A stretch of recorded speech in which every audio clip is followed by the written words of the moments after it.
Hi, my name is Laura Garcia, and today we're going to talk about the Islamic Revolution and the effect on women. The people on this group is Thomas Henkel, Santiago Hernandez, Amy Silva, and Emiliano Trujillo.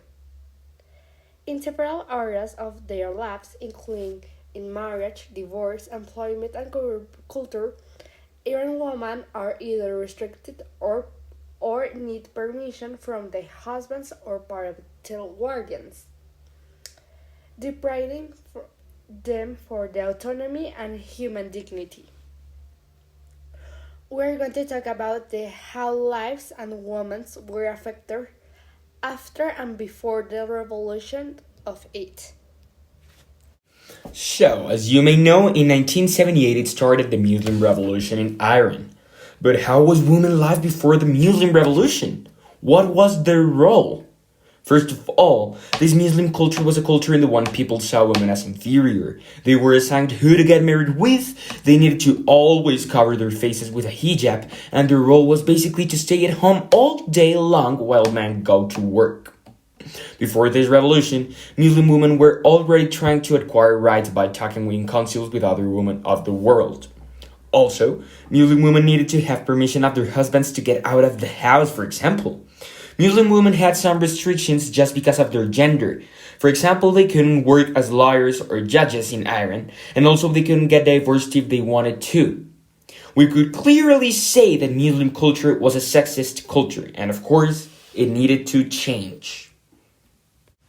The Islamic Revolution started on 1878, and it was the process of mobilizations in Iran that led to the overthrow of the Pahlavi dynasty under Shah Mohammed in 1879, who had the support of the United Kingdom and the United States, in which meant the establishment of the Islamic Republic currently in force.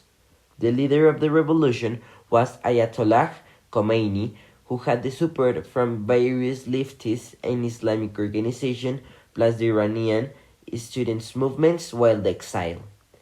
Demonstrations against Shah Pahlavi began in 1977 and intensified in January 1978, with secular and religious groups joining in a campaign of civil resistance between August and December of the same year. Strikes and protests paralyzed the country, establishing the country in a crisis of violation of human rights. After the Iranian Revolution, Iranian women resisted governmental discrimination but also became divided over how to overcome it, and they continued to debate the effectiveness of secular and religious framing. Women could no longer file for divorce unless the right was stipulated in marriage contracts, and they lost the right to child custody.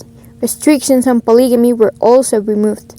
The marriage age for girls was reduced to puberty, which is 9 years under the Islamic law. For women, the consequences were extensive and profound as the state set out to reverse legal and social rights women had won and to dictate many aspects of women's lives, including what they could study and how they must dress and relate to men.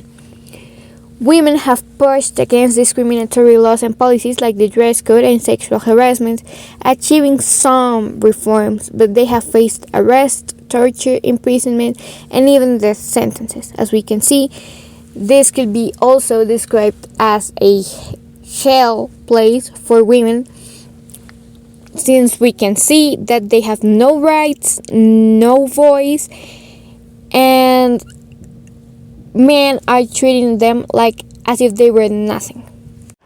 So, in conclusion, we can say that for women, the Iranian Revolution was very important. Actually, before it, they had to adhere to unjust laws. Nowadays, although they suffer because of the many things they have to live each day, they can vote, or even they have a more relaxed dress code.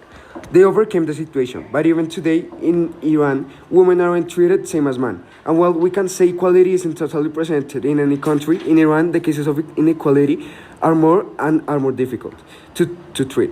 Finally, we can say that although many things that separated women and men's rights in Iran change, also other things remain, equals as the case presented with Masha Amini, in which the moral police, accused of being the responsible of the death of her, that was a direct case of demonstration of how in Iran all the women are treated and punished exaggeratedly because of dumb and silly things. Hi, my name is Laura Garcia, and today we're going to talk about the Islamic Revolution and the effect on women. The people on this group is